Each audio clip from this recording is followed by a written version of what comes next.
இந்த 2024 நாடாளுமன்ற பொதுத் தேர்தலினுடைய முடிவு என்பது கட்சியை மேலும் பின்னடைவுக்கு, ஒரு சரிவை சந்திப்பதற்கு, பெரிய தோல்வியை சந்திப்பதற்கு வாய்ப்பு இருக்கிறது.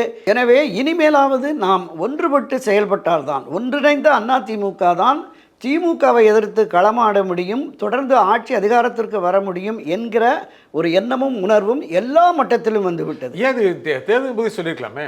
இப்போ செங்கோட்டையன் கூட சந்திப்பு நடந்தது உண்மையா? அது நடந்துச்சா?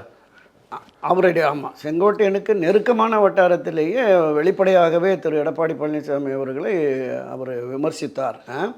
கட்சியிலே இருக்கணுமா வேண்டாமா செங்கோட்டையனுக்கு எண்ணம் இல்லை, அந்த எண்ணம் நிச்சயமாக அவருக்கு வராது. ஏன்னா பல சந்தர்ப்பங்களில் மரியாதைக்குரிய செல்வி ஜெயலலிதா அவர்கள் கட்சியில் எல்லா பொறுப்பில் இருந்தும் அவரை வெளியே அனுப்பி இருக்கிற போது கூட பல பேர் முயற்சித்தார்கள். திமுகவிலேருந்து மற்ற கட்சியிலேருந்து நான் ஒருபோதும் இந்த இயக்கத்தை விட்டு நான் வெளியேற மாட்டேன் அப்படின்னு சொல்லிட்டு பொறுமையாக இருந்தார், அமைதி காத்தார். அதனுடைய விளைவாக மீண்டும் அவருக்கு வாய்ப்பு கிடைச்சது.